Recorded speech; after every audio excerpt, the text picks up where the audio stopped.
40 سال کے بعد آج سپریم کورٹ نے یہ کہہ دیا کہ ذوالفقار علی بھٹو کا قتل عدالتی قتل تھا، عدالتی مرڈر تھا۔ اس سال رمضان کی وجہ سے 4 اپریل کے بجائے ہم 14 اپریل کو لاڑکانہ میں گڑھی خدا بخش میں ایک بہت بڑے جلسہ اجتماع کرنے جا رہے ہیں۔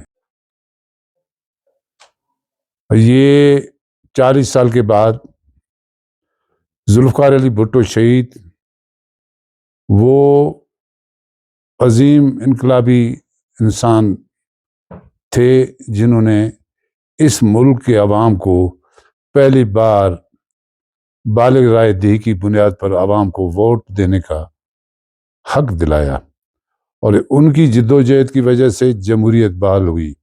ان کی جدوجہد کی وجہ سے پاکستان کو ایک آئین ملا۔ اس کی جدوجہد کی وجہ سے آج پولیٹیکل پارٹیاں اور ملک کے اندر ایک پارلیمانی نظام قائم ہے۔ ہم آج بھی اسی شہید ذوالفقار علی بھٹو کے مشن، اس کی اس جدوجہد کو لے کر آگے بڑھ رہے ہیں۔ ذوالفقار علی بھٹو شہید کا قتل، وہ عظیم انقلابی نظریاتی لیڈر تھا اس ملک کا، جو اس ملک کو مستحکم بنانا چاہتے تھے۔ وہ اس ملک کو ایک ایٹمی طاقت دینا چاہتے تھے، بلکہ ایٹمی طاقت دے چکے تھے۔ وہ اس ملک کو دفاعی لحاظ سے مضبوط بنانا چاہتے تھے۔ وہ پاکستان کا دنیا کے اندر اسلامی ممالک میں اپنا ایک رول، قیادت، ہولڈنگ قیادت چاہتے تھے کہ پاکستان کے پاس ہو۔ پاکستان ایک غریب پسماندہ ملک تھا۔ 1973 میں تمام اسلامی سربراہان مملکت کو اسلام آباد اور لاہور میں انہوں نے اکٹھے کیا، اور ان کی ایک خواہش تھی، ان کی ایک کوشش تھی، ان کا ایک نظریہ تھا کہ ہم اپنا اسلامی بینک بنائیں۔ ہم کیوں امریکہ، یورپ اور دنیا کے مغربی ممالک کے بینکوں میں جا کر اپنا سرمایہ انویسٹ کر کے رکھیں، ہم اپنے بینک بنائیں، اور اپنا جو تیل کے جو ذخائر ہیں اس کو عالمی منڈی میں اپنے اس پہ قیمت پہ ہم جہاں دل چاہے بیچیں۔ اور اسی لحاظ سے انہوں نے تمام اسلامی سربراہ مملکت کو اکٹھے کیا۔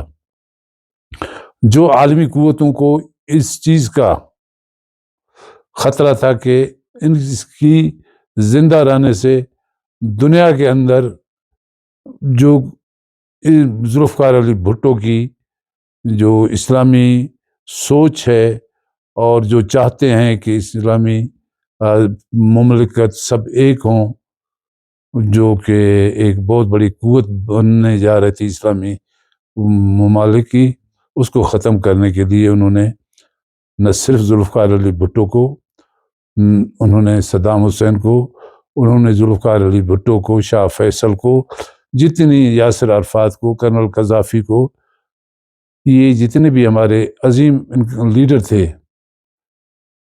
جو ذوالفقار علی بھٹو کے سوچ سے متفق تھے، ان کو قتل کرایا، اور بھٹو صاحب کو ایک جھوٹے کیس میں انوالو کر کے پھانسی دی۔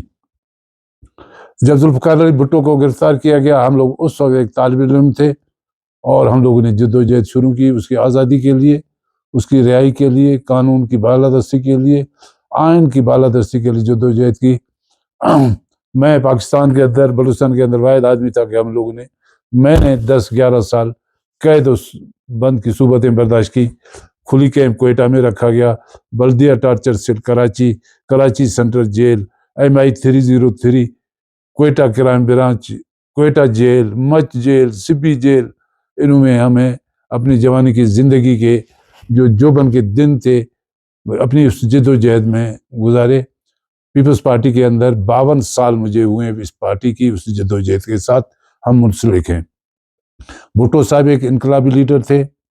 آج ہمیں موقع ملا، ہم لوگوں نے بلوچستان اسمبلی کے اندر ایک قرارداد پاس کی کہ ہر سال 4 اپریل کو ذوالفقار علی بھٹو کی شہادت پہ عام تعطیل کی جائے، تاکہ عوام کو، لوگوں کو، نوجوان نسل کو بتایا جا سکے کہ ذوالفقار علی بھٹو کون تھے۔ اس کی جد و جہد، اس کی قربانیوں کو ہم آگے بڑھائیں اور اجاگر کریں۔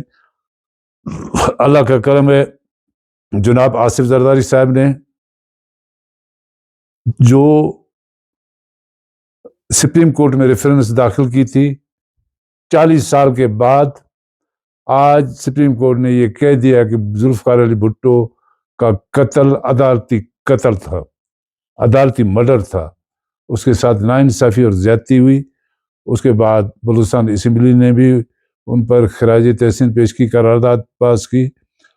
کل بھی ہم لوگوں نے قرارداد پاس کی، اور 4 اپریل ہر سال کی طرح ہم جد و جہد اس کی سوچ کو آگے بڑھانے کے لیے ہم یوم تجدید عہد کے طور پر مناتے ہیں۔